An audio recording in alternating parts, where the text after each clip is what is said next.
वहीं से भगवान स्वर्ग गए हैं घूमने के लिए सत्यभामा जी को लेकर।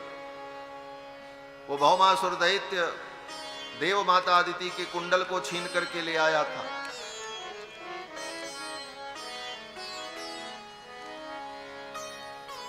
वो कुंडल लेकर और वरुण का छत्र लेकर भगवान स्वर्ग गए और जाकर के वो छत्र दिया, कुंडल देव माता अदिति को दिया और स्वर्ग में भगवान कुछ दिन रहे।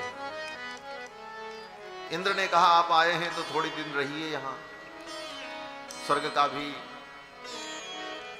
आनंद हो, यहां के लोग भी आपका दर्शन करें। तो दिन भर भगवान देवराज इंद्र के साथ घूमते टहलते और सत्यभामा जी इंद्र की पत्नी के साथ इंद्राणी के साथ घूमती टहलती।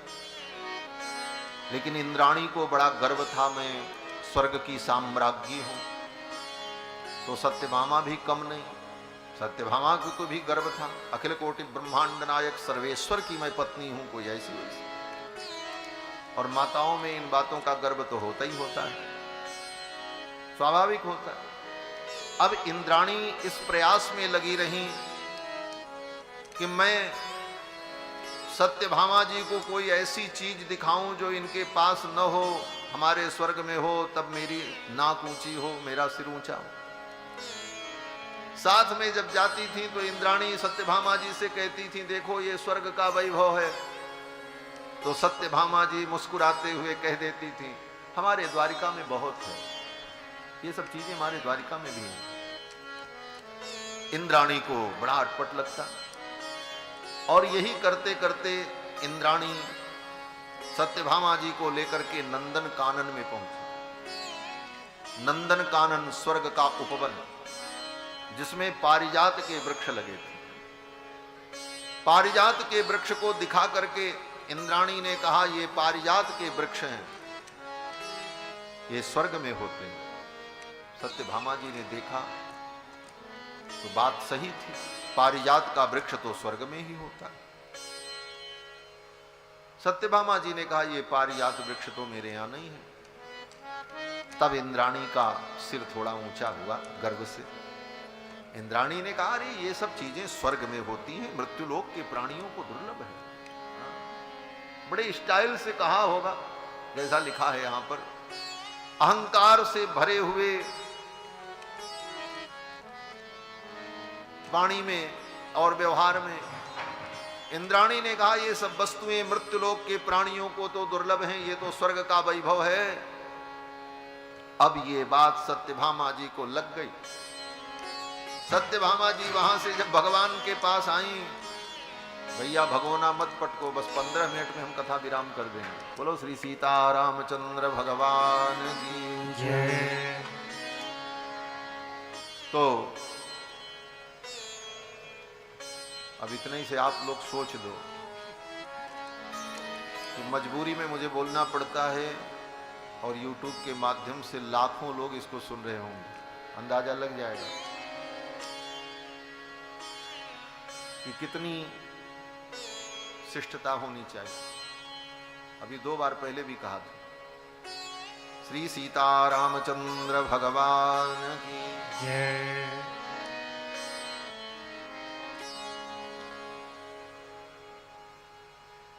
बंधुओं, सत्यभामा, आप निसंकोच कहो आपके सम्मान के लिए मैं कुछ भी करने को तैयार हूं।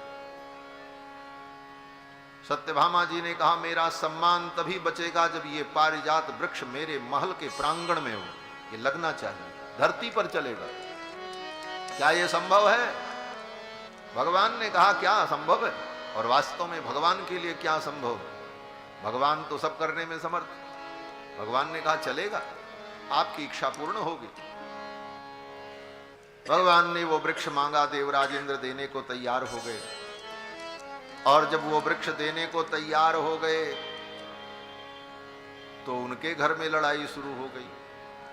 इंद्राणी ने इंद्र को लिया गियर में, बोले मेरी भी कोई इज्जत है, मेरी नाक नीची हो जाएगी, आपको मेरे इज्जत की कोई परवाह नहीं। अब तो महाराज बड़ी स्थिति खराब। दुनिया में कितनी पक्की दोस्ती हो, लेकिन घरवाली के ही चक्कर में सब बिगड़ जाता है।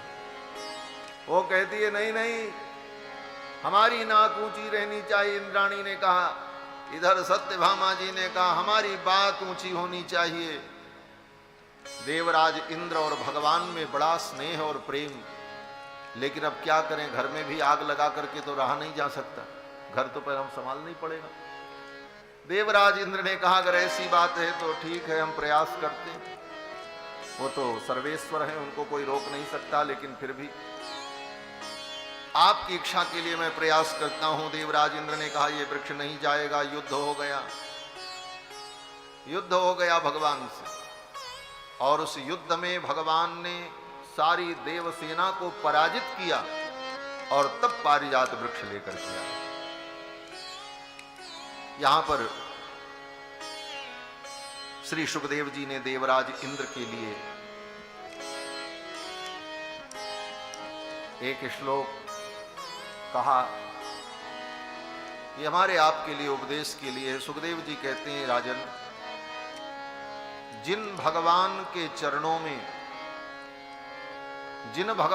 चरणों में अपने किरीट मुकुट को रखकर स्वर्ग के ऐश्वर्य को इंद्र ने पाया, उन भगवान के लिए एक कल्प वृक्ष देने में इंद्र को कठिनाई होने लगी। ये इंद्र का अज्ञान था। ययाच आनम्य किरीट कोटि भी पादो स्पृशन अच्युतमर्थ साधनम। जिन अच्युत के चरणों में अपने किरीट मुकुट को रखकर स्वर्ग का वैभव पाया, भगवान के चरणों से ही सब कुछ प्राप्त होता है। अर्थ साधनम, अर्थ माने प्रयोजन।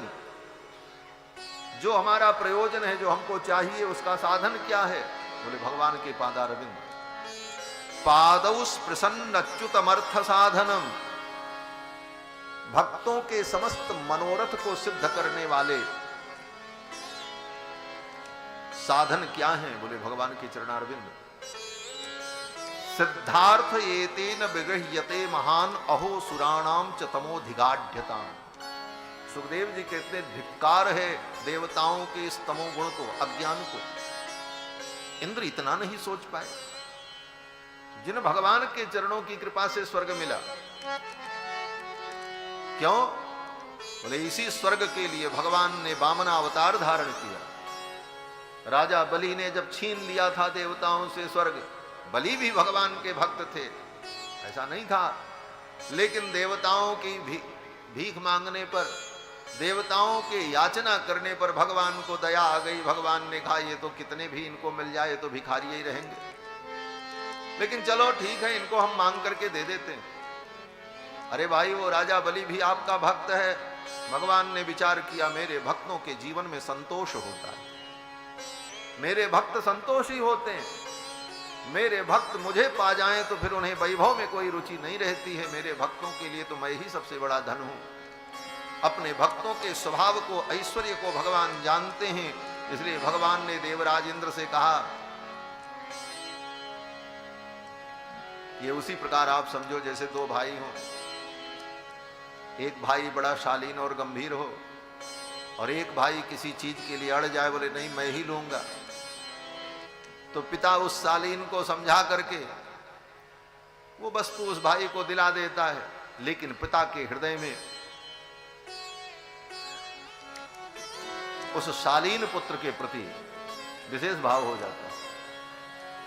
क्यों? बोले इसने मेरी बात मान ली, ये तो जिद पर अड़ा रहा अपने लिए। देवराज इंद्र जिद पर अड़े रहे, मुझे स्वर्ग का साम्राज्य मिले। भगवान ने कहा ठीक है, राजा बलि से मैं मांग करके दे दूंगा। इंद्र ने कहा छीन करके दो, लड़ाई करके, युद्ध करके। भगवान ने कहा मैं युद्ध नहीं करूंगा। बोले क्यों? बोले अगर मैं बाली से, वो राजा बलि से युद्ध करने गया तो मैं हार जाऊंगा। देवराज इंद्र ने कहा आप हार जाओ? आप तो अजय हो, अजेय हो, आपको कोई जीत नहीं सकता। जीत को सकै अजय रघुराई, आपको कौन जीत सकता है? भगवान ने कहा बात सत्य है, लेकिन राजा बलि को मैं जीत नहीं पाऊंगा। क्यों? भगवान ने कहा राजा बलि बहुत बड़ा ब्राह्मण भक्त है, उसके ऊपर ब्राह्मणों की इतनी बड़ी कृपा है कि मैं उसे जीत नहीं सकता, मैं नहीं जीत पाऊंगा। बोले तब? तो भगवान ने कहा फिर मैं भी ब्राह्मण बन करके उसके द्वार पर जाऊंगा और मांग करके भिक्षा के रूप में वो राज्य में तुम्हें दे दूंगा, लेकिन जीत करके नहीं दे पाऊंगा। इसीलिए भगवान को बामन बनना पड़ा, और बामन बन करके भगवान आए, राजा बलि से भिक्षा मांग करके उस राज्य को प्राप्त किया। राजा बलि ने दे दिया। राजा बलि बहुत बड़े ब्राह्मण भक्त थे। इनके पिता तो इतने बड़े भक्त थे, ब्राह्मण भक्त महाराज विरोचन, कि देवता आए ब्राह्मण का रूप धारण करके और कहा मुझे भिक्षा दो। कभी ब्राह्मण का अनादर नहीं करते, कोई ब्राह्मण आ जाए कुछ भी मांग लो। विरोचन ने कहा मांगो क्या चाहिए। छल पूर्वक देवताओं ने ब्राह्मण का वेश धारण करके आकर के कहा राजन मैं जो मांगूंगा दोगे? विरोचन ने कहा आप मांगो। कोई ब्राह्मण मेरे द्वार से निराश्रित होकर और खाली हाथ नहीं जा सकता, आप मांगो। तो ब्राह्मण के वेश में आए हुए उन देवताओं ने कहा महाराज मैं आपकी मृत्यु मांगता हूं, आप अपनी मृत्यु की भिक्षा मुझे दीजिए। ऐसे तो जीत नहीं पाए थे। छल पूर्वक देवताओं ने राजा विरोचन की मृत्यु उनसे मांग ली। उनके पुत्र महाराज बलि बड़े ब्राह्मण भक्त, भगवान ने मांग करके वो राज्य इंद्र को दिया। इन सब कथाओं का भाव यहां पर निहित है कि ययाच आनम्य किरीट कोटि पादौ स्पृशन अच्युतमर्थ साधनम। इंद्र को जो स्वर्ग मिला, इंद्र की कोई पैतृक संपत्ति थी कि कमा करके स्वर्ग बनाए? भगवान की कृपा से प्राप्त हुआ अच्युतमर्थ साधन। लेकिन ऐसे भगवान के कहने पर स्वर्ग का एक पेड़ देने को तैयार। इसको अपने जीवन में भी अनुभव करना चाहिए। हमको आपको जीवन में जो मिला है कहां से मिला है? सब भगवान का ही। लेकिन उसमें से अगर भगवान के लिए कुछ देना पड़े तो हमको लगता हम अपना दे रहे हैं। कैसे दे देंगे? इतना नहीं देंगे, इतना ही देंगे। है तो सब भगवान का ही, उन्हीं की कृपा से तुम्हें मिला। देवराज इंद्र के इस आचरण को देखकर सुखदेव जी ने कहा अहो सुराणाम, अहो आश्चर्यम, कितने आश्चर्य की बात है। तमोधिगाढ़ताम, इन देवताओं के अज्ञान को देखो। धिगाढ़ताम, धिक्कार है इनको, धिक्कारा। फिर तो भगवान वृक्ष को लेकर के आए। इंद्र हार गए तो चरणों में गिर करके प्रार्थना की। बोले महाराज ले जाओ, हम तो रोक नहीं पाएंगे, लेकिन जब तक आपकी लीला धरती पर हो तब तक ये वृक्ष रहे, और जब आपकी लीला पूरी हो जाए तो ये वृक्ष स्वर्ग में चला गया। भगवान ने कहा ठीक। इसी शर्त पर भगवान पारिजात वृक्ष लेकर के आए द्वारिका में। और जब भगवान वहां से आए स्वर्ग से, पारिजात वृक्ष लेकर के आए, फिर एक बार द्वारिका में